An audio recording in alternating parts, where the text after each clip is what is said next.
Hey folks, good afternoon or good morning, late morning now. Just here picking and working on getting on a song for you. Yeah, this is my new guitar. This is my replica of the 1933 Martin D28, made famous by the great Norman Blake. Who is still with us. He's not passed. He's one of the last ones out there of the early pioneers of flat pick guitars. Fellas like Doc Watson and of course great Tony Rice they have gone on to their reward. Norm is still with us, and yeah, I just got on the Norman Blake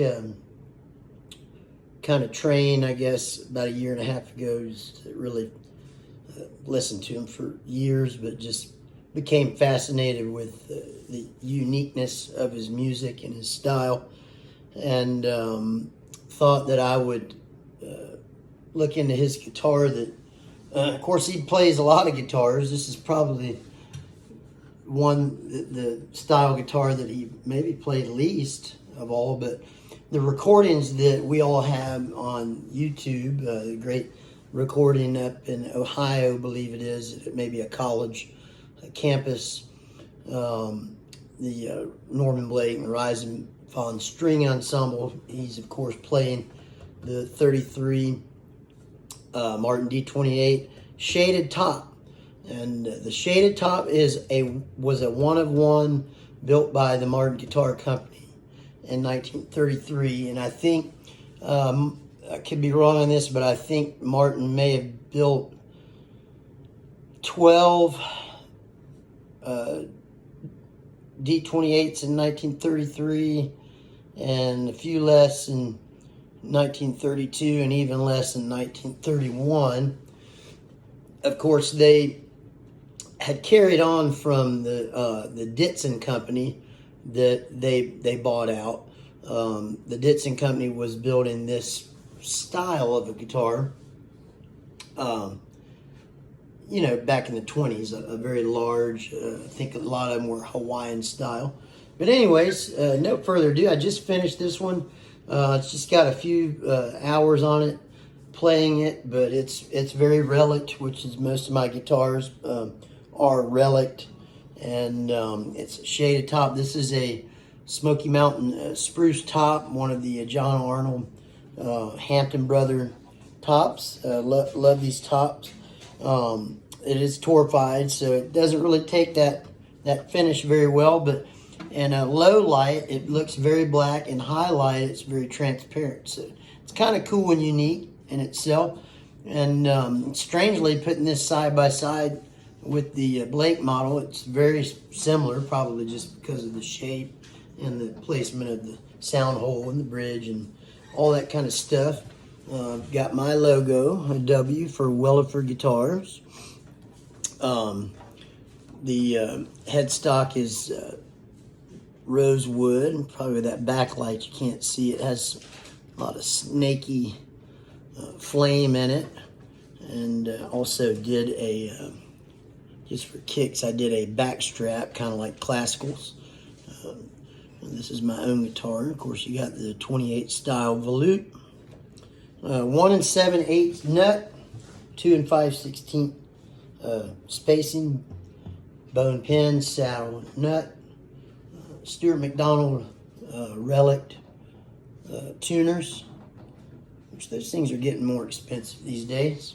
Ebony fretboard, white side markers, classic diamond, Martin diamond inlays, classic Martin strap button back there, and then just one of my own kind of relic brass for the front of the strap button. Norman didn't use that. He strapped it on up here, but I don't really care to do that on a flat top guitar. So anyways, it's my own guitar, but I'll try you one of Norman's songs that was probably one of his more famous songs that really, he just kind of did it because it's a very unique song.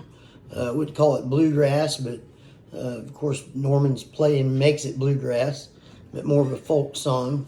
But it's called Randall Collins.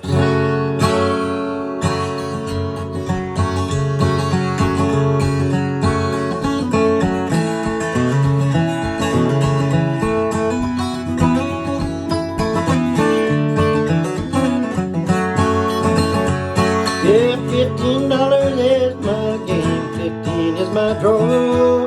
Randall Collins is my name, down in Arkansas. Rolling dice on the railroad yard won't get you too much jack. Working on that section game, surely bust your back.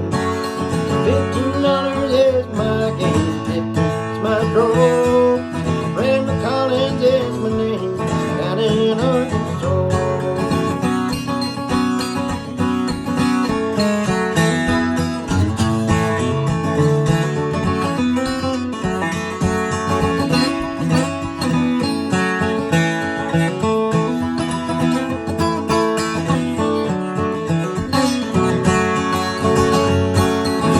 Hiding down by the water tank, where the shade is cool, after watching that straw balls hunt for me, ain't nobody's fool.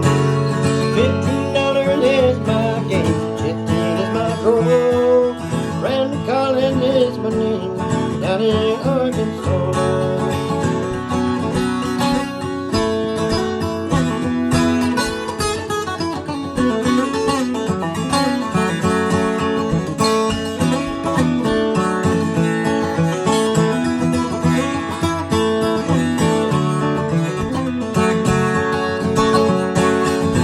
Working on the train, Lord, the longest I'd ever saw. I'm gonna ride it down to Fairbanks, down in Arkansas. $15 is my game, 15 is my draw. Randall Collins is my name, down in Arkansas.